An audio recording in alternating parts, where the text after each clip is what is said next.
వినయపూర్వకంగా నమస్కారాలు తెలుపుకుంటున్నాను. మహా సహస్రావధాని పద్మశ్రీ పురస్కృతులు బ్రహ్మశ్రీ డాక్టర్ గిరికిపాటి నరసింహారావు గారు విచ్చేయటం ఎంతో ఎంతో ఆనందకరం.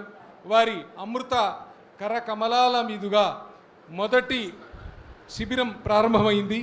వారి ఎంత అమృత హస్తం అంటే అది ఇప్పటికీ ఈ అవధాన విద్యా వికాస పరిషత్ ద్వారా ఒక 10 మంది అవధానులు అత్యద్భుతంగా అవధానాలు చేస్తూ ఉండడమే కాకుండా మరొక 10 మంది సాధనావధానాలు చేసి సంసిద్ధంగా ఉన్నారు ఇవాళ రేపో రావడానికి.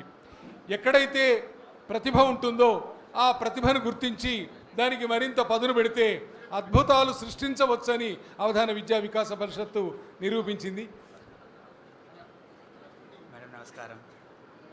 దిశతావధానిని అవధాన రాజహంసిని డాక్టర్ బుల్సు అపర్ణ గారిని దయచేసి వేదికపైకి రావాల్సిందిగా ఆహ్వానం పలుకుతున్నాం. అమరండి. ఇది సప్తాహ దీక్షతో కొనసాగేటువంటి గురుకుల పద్ధతిలో కొనసాగేటువంటి శిబిరం. ఇప్పటికీ 4 శిబిరాలు ముగిశాయి. 2022 జూన్ 6న ప్రారంభమైన శిబిరం ప్రతి వేసవి సెలవులలో ఉభయ తెలుగు రాష్ట్రాల్లో ఎక్కడైతే పద్యం పట్ల అవధానం పట్ల మక్కువ కలిగిన వారు ఉన్నారో వారిని వెతికి ఏరి కోరి తీసుకొచ్చి ఒక మంచి వేదికగా అవధాన విద్యా వికాస పరిషత్ నిలబడుతుంది.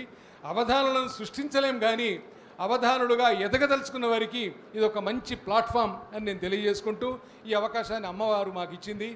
అమృత హృదయమైన పెద్దలంతా విచ్చేస్తున్నారు. అందరూ మీకు సుపరిచితులు కనుక నేను ప్రత్యేకించి ఎవరిని పరిచయం చేయవలసిన అవసరం లేదు.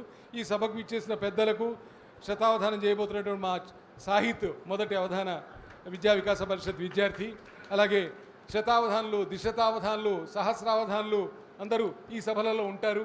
రసజ్ఞులైనటువంటి పారిషదులంతా వచ్చారు. చాలా పెద్ద పెద్ద హోదాలో ఉన్న వాళ్ళంతా కూడా వచ్చి విచ్చేసి వాళ్ళు ప్రాశ్నికులుగా కూడా పాల్గొని విద్యార్థులకు అవధానం అంటే ఇదిని రుచి చూపించడానికి ఒక 7 రోజుల పాటు జరుపుకుంటున్నటువంటి ఈ అవధాన పండుగకు మీ అందరికీ మరొకమారు స్వాగతం చెప్తూ స్వస్తి. ధన్యవాదాలు అన్న. 7 రోజుల పాటు జరగనున్నటువంటి అవధాన